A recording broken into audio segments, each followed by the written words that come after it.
Hey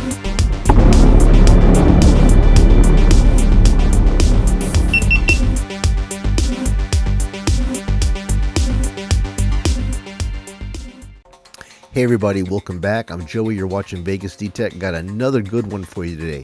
Just recently I was given a report of a documentary that was done concerning how Wall Street has been purchasing land all over Colorado, all along the Colorado River, not for the sole purpose of farming the land, not for actually doing anything with the land, but the only sole reason why they're buying up all this land, and it's up to like $20 million worth of land, they're buying it up for the water rights. They're hoping that as the drought continues, if it actually continues to get worse, they're betting on the long-term future that the resource of water will become very profitable and that they can use that water rights to sell water to farmers and sell water to cities that are desperately in need of this resource. And it's just absolutely mind-blowing to me. You know, we've been seeing Wall Street and buying up all kinds of property, you know, and homes, doing this type of stuff, and now they're just doing this, buying up land just for the water rights that go along with it.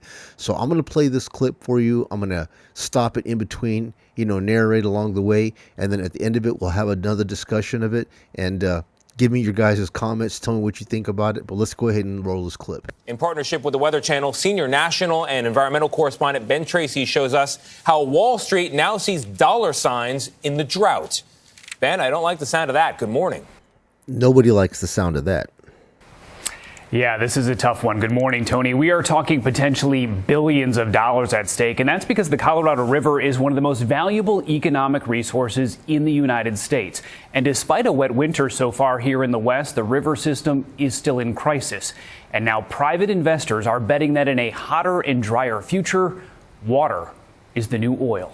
See, even they're speaking about, even though the snowpacks are really good, and that they're 150 to 200% of what they normally are this time of year, they still say that the water system is still in jeopardy, and they foresee the drought continuing on. So let's take a look. Joe Bernal's family has lived on the western slope of the Rockies for nearly 100 years. Come on back. He raises cattle and grows crops on more than 500 acres of land near Grand Junction, Colorado. Your main source of water is the Colorado? Our only source of water is the Colorado. So that river is your lifeline. That's it. That's all we got with is that river. You see, and he is leasing some of his farming land from these Wall Street investors. And, you know, being that those investors own that land, they also own the water rights, which means they could jack up and charge this farmer more for the water because he's leasing the land from them, and he doesn't have any access to any water without going through the landlord. And that river is why someone new bought the land just down the road from his ranch. Water Asset Management owns that property. And when you first heard of them, what was your reaction? Surprise and concern. They are concerning because they're large. Water Asset Management is a Wall Street investment firm with offices inside this building in New York City. CBS News has learned that in the past 5 years, the company has bought at least $20 million worth of land in western Colorado. $20 million worth of land. Now, why would they go and buy $20 million worth of farming land? Why would Wall Street want to do something like that?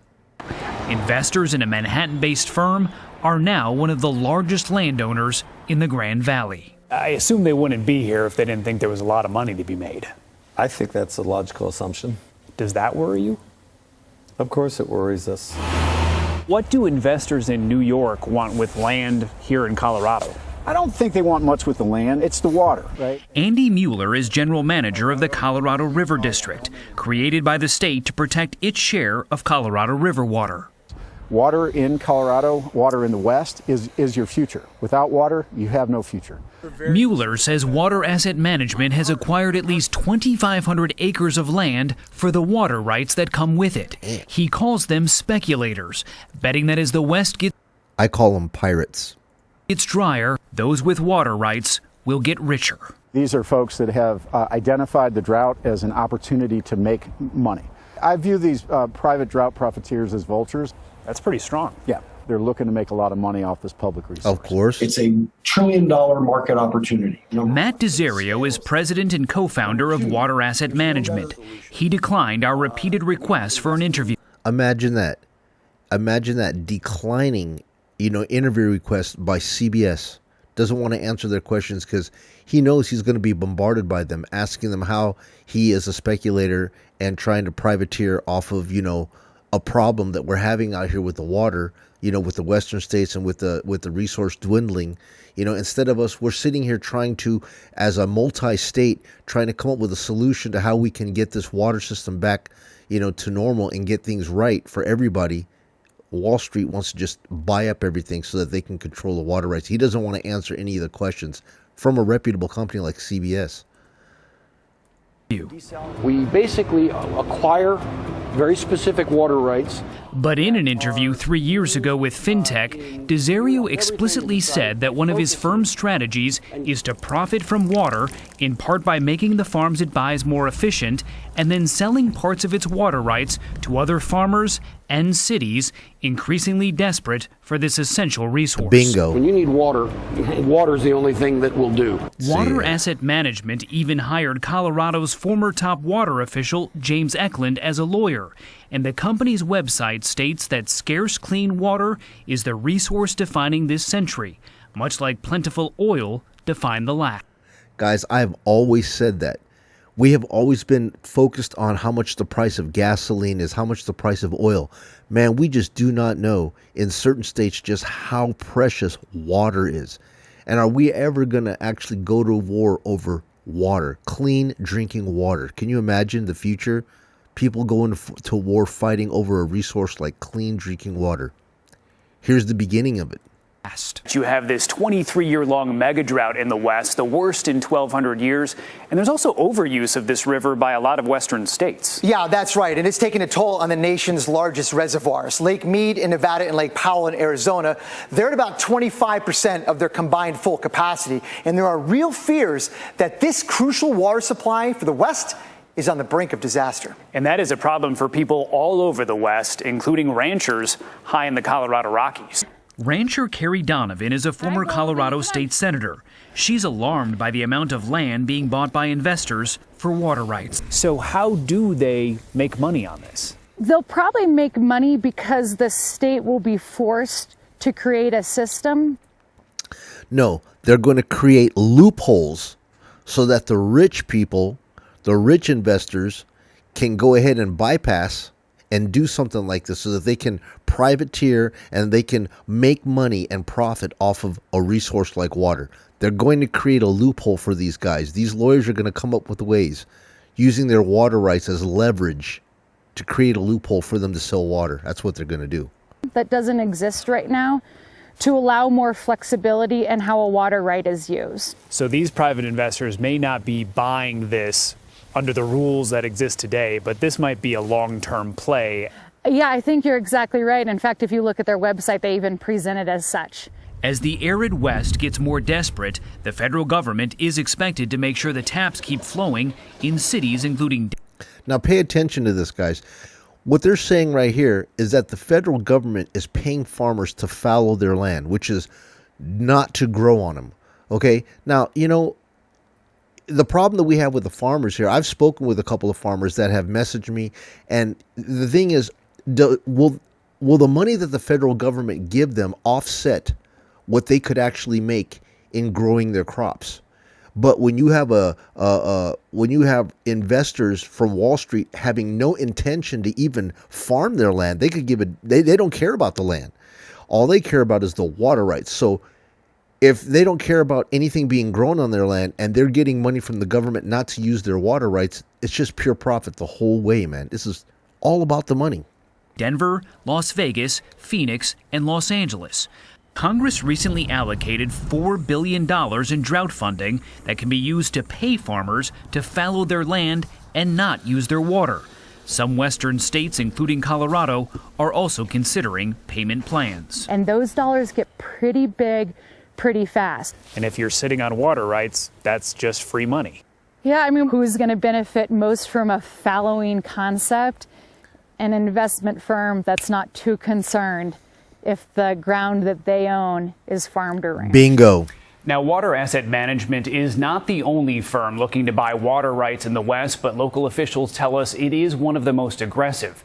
Now, as for that federal deadline today for Western states to propose cuts to their water supplies, 6 of the states have issued a plan for cuts, but California, which draws the largest share of the river, is so far not on board. No surprise. The federal government may have to impose cuts, which will likely end up in court.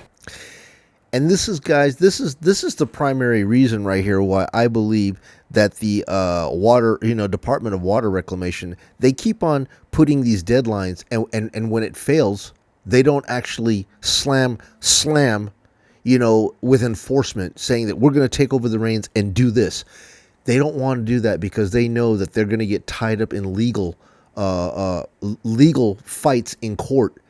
And they just don't want to do that. They don't want the lawsuits that they know they're going to get. California is going to put up a ton of lawsuits against the federal government for their rights to the water. And that's the reason why they haven't done anything so far, as far as like serious restrictions, and why California keeps holding back and getting away with not actually being on board with all these crazy water restrictions, because they don't have to. They're the strongest of all the states, and they have the biggest lawyers to fight the government, and they will.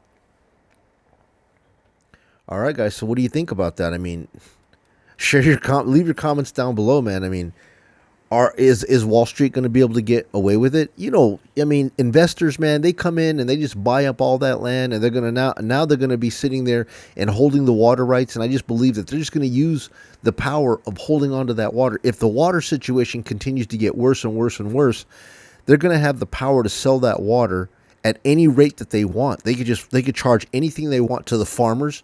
If they lease their land out to the farmers to farm on it, the only way the farmers have access to water is to go through them, because they have the water rights, and they could charge whatever they want to these farmers, as well as take their water rights and divert it and sell it. As the senator from Colorado said that, currently right now, there's legislation in place that only allows you to use the water a certain way. You can't transport it in or out.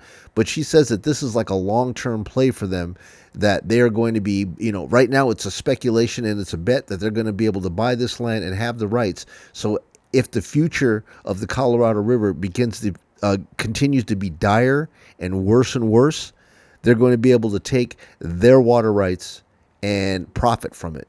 And they're calling water the new oil. So tell me what it is that you think about this, man. Are you shocked to hear this at all? Do you believe that there's going to be a loophole? Me personally, we always say that water flows towards the money. And if Wall Street's got the money, I'm pretty sure they can do whatever they want to do. So, guys, what say you? What do you think about this? Does it make you mad? Do you think that this is, capitalism at its best? So anyways, guys, if you found this information beneficial, useful, or helpful in any ways, please do me a kindness. Leave me a thumbs up. Subscribe if you haven't done so already. Hit the notification bell if you want to see more material like this, and I will try to get these videos up to you in a timely manner and as fast as I can. So, guys, thank you so much again for tuning in, hanging out with me. This is Joey. You're watching Vegas D-Tech. You guys be well. I'll catch you guys in the next video. Bye now.